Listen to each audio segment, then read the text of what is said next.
Doc Savage, The Sinister Shadow, Chapter 2, The Ebony Hearse.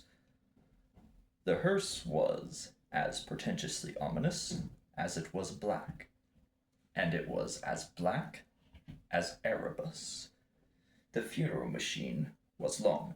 Its decorative rear windows were draped in black crepe, and on its hood stood the ornament of its manufacturer, a winged figure that might have represented the angel of death, but was not.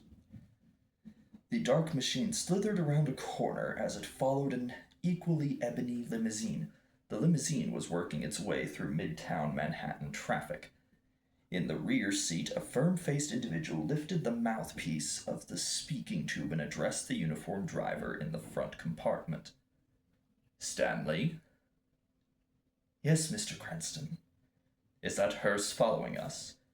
"It has remained behind us for 5 blocks. But why would a hearse follow you, Mr. Cranston?" Lamont Cranston did not answer that query. Instead, he rapped out a crisp directive to his driver. "Attempt to discard him." "Yes, Mr. Cranston." The chauffeur depressed the gas pedal, and the limousine lunged ahead. The trailing hearse seemed to follow suit, although it might simply have been taking advantage of the sudden opening in traffic. The two vehicles wended their way through the evening streets for some minutes. The hearse stuck close behind the limousine. "Stanley, take a roundabout route to our destination. That might tell the tale." "Yes, sir." Stanley spun the wheel, but his rangy frame rocked slightly as the limousine darted past a long touring car. In the rear, his passenger almost lost his balance on the swaying cushions. Bearing heavily on the accelerator, the dutiful driver worked his elegant machine through the financial district down into Chinatown and then reversing course back uptown. Through it all, the intensely black hearse snaked in their wake. Throwing frequent glances through the rear window, Lamont Cranston attempted to discern the features of the driver, but was unable to do so, except at such intervals where splashes of lamp threw portions of the man's features into stark contrast. Nothing useful could be determined thereby. The driver was hardly recognizable. Moreover, he wore a billed cap, much like a chauffeur's, that prevented recognition. "Definitely following, sir," said the chauffeur in a tight tone of voice. "In that case, Stanley, let us make haste to the Cobalt Club. Otherwise we will be late for my dinner engagement with Commissioner Weston." In the front seat, Stanley nodded curtly and wheeled the powerful foreign machine toward the sedate gentleman's club. In the heart of Manhattan, pursued by the tapering white cylinders the hearse's headlights threw. The chauffeur was evidently a conservative driver, since he made no extreme effort to shake the trailing hearse.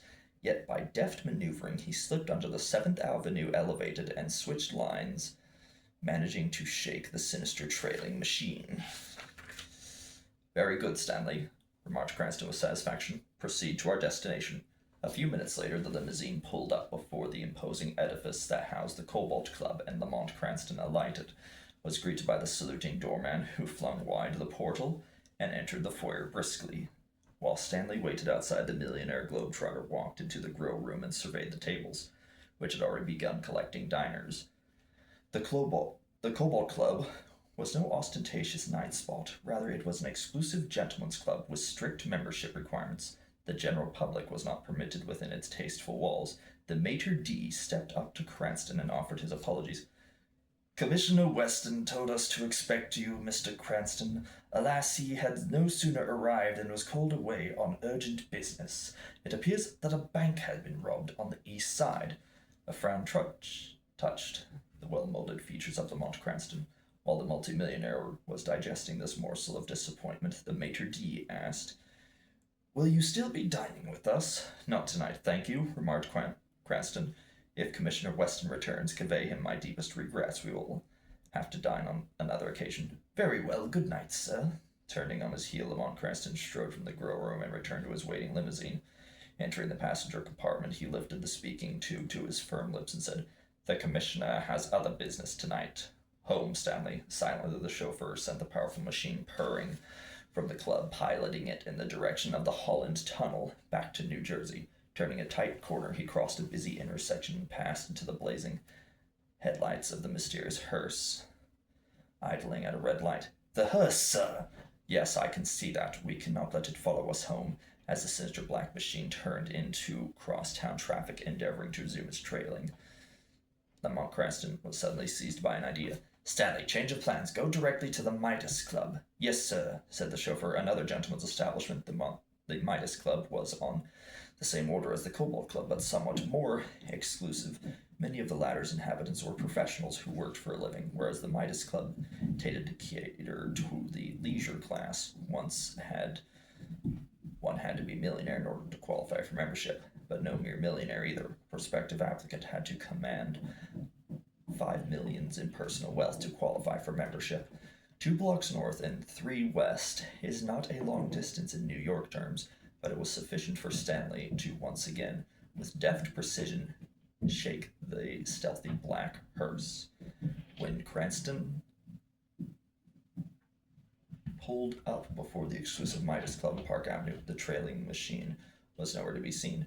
The building was under 20 stories high, short for modern Manhattan, but made up for it in its quiet ostentatiousness, a mark that suggested considerable sums had been poured into its construction.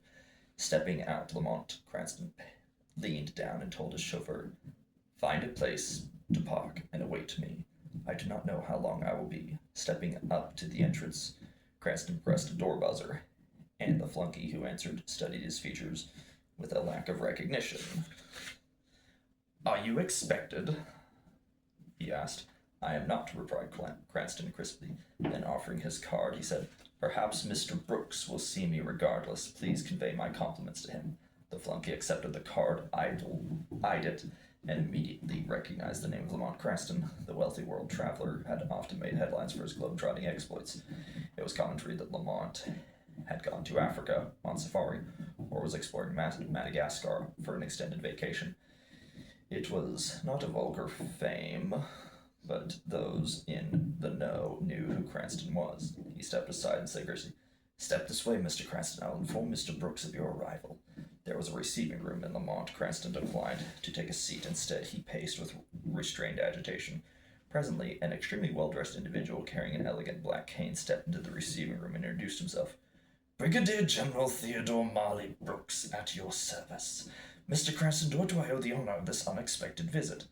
"Speaking candidly, Mr. Brooks, I am in distress. I had a previous appointment with Commissioner Weston, but he was being detained on official business. I believe that I am being followed, and while considering what to do about the matter, I thought of you." "Is this a legal matter?" "It is. Yet as far as beyond the boundaries of the practice of law, I have an attorney of good reputation who is presently looking into another angle of this problem, but I fear the situation into which I have tumbled requires more knowledge and expertise than he can provide." "In that case, why don't you come to my quarters and we will discuss this?" Cranston nodded curtly. "Very good of you, Mr. Brooks." The two men took the elevator to an upper floor, where the well-dressed barrister maintained an impeccably appointed apartment that cost more than many of the lofty penthouses in Manhattan. A portion of this was given over to an office in which the fashionable attorney conducted some of his legal affairs. On the walls reposed a license to practice law in the state of New York, numerous plaques and civic awards, and in a prominent place hung framed a gold-leaf diploma from the Harvard Law School.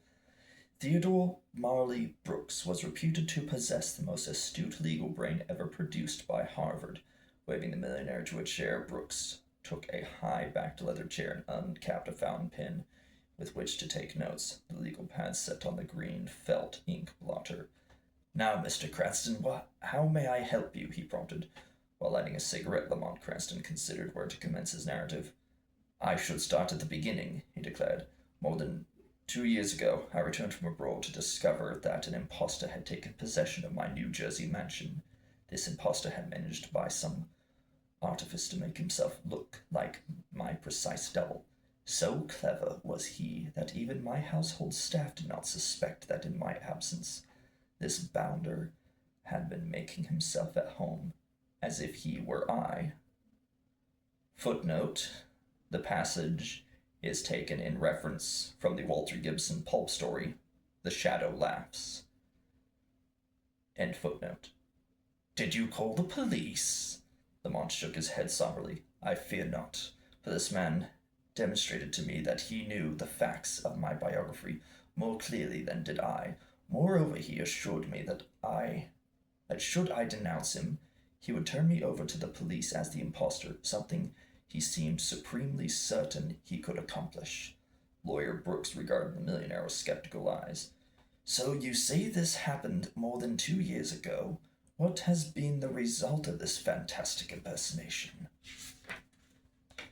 This unknown individual allowed that if I took extended trips abroad, there would be no trouble. Furthermore, when I chose to return, he would quietly vacate the premises, allowing me to live in my own house unmolested for limited periods of time. Brooks's eyebrows shot up. And you agreed to this? I had no choice in the matter. This man displayed an almost supernatural confidence. Moreover, in his force of personality, he was rather intimidating. Did this bold character threaten you with harm? Cranston shook his head. Only in so far as I have related. I see. The attorney steepled his lean fingers. What did your personal attorney say to this?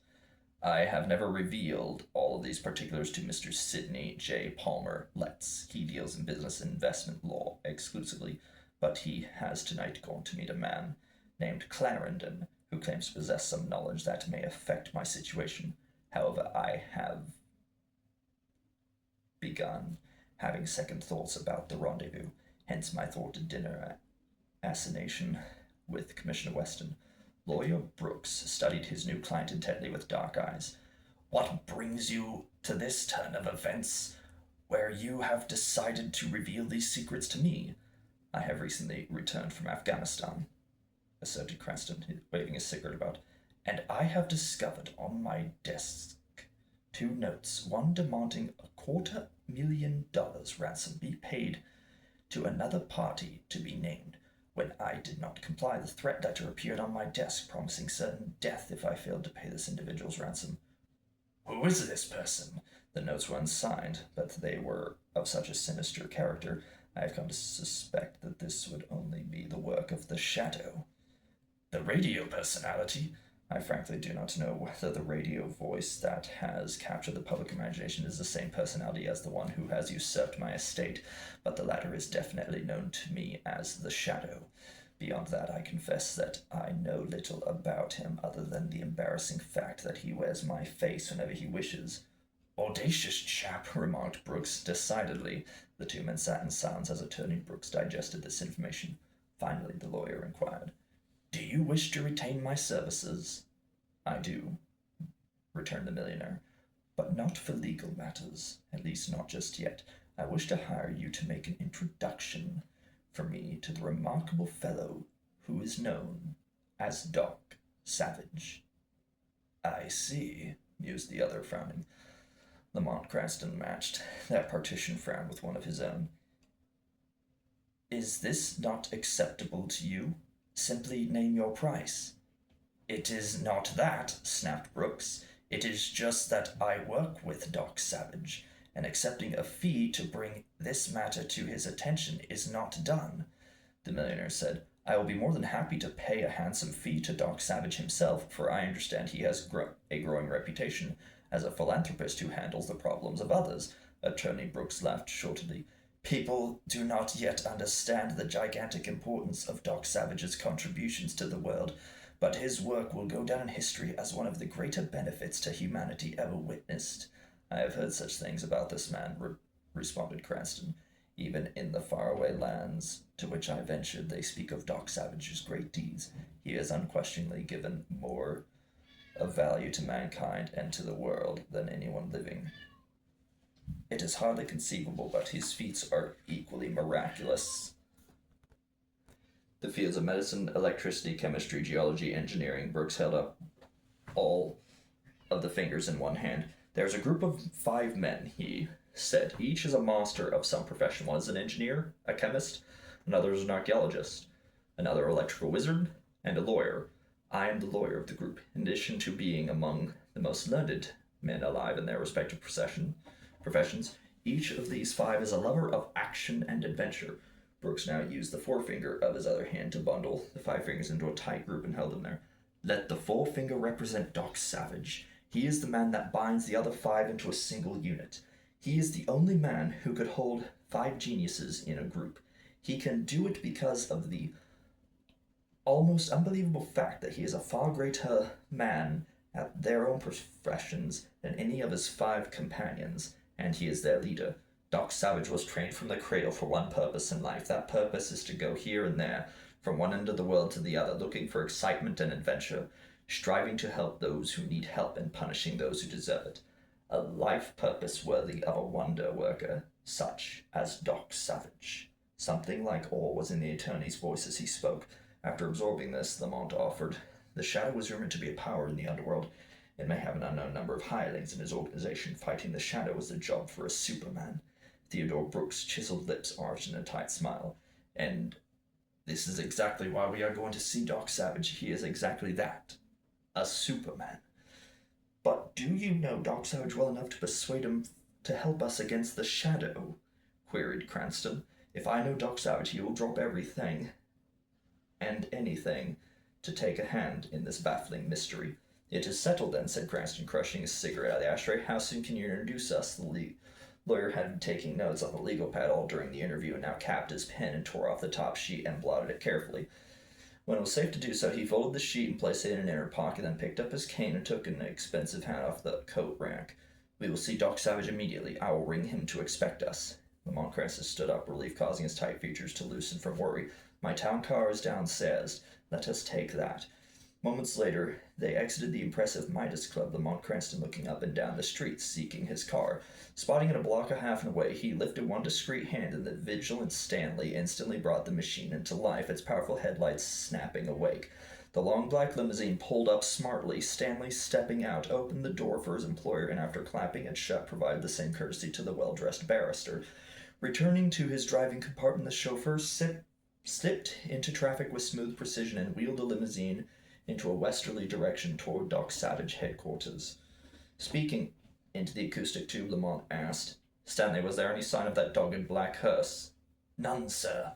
"Excellent." To his companion, Cranston remarked, "I do not know who is driving that vehicle, but it smacks of the type of vehicle the sinister individual who calls himself the Shadow might utilize in his nocturnal prowling." "A very astute observation," returned the attorney. The 2 men settled down for the short ride across town, and although they were vigilant, they failed to notice the shiny black flower car, which pulled up into traffic several car lengths behind them, shielded from view by a clanging streetcar. The queer flower car followed them with a stubborn discreetness.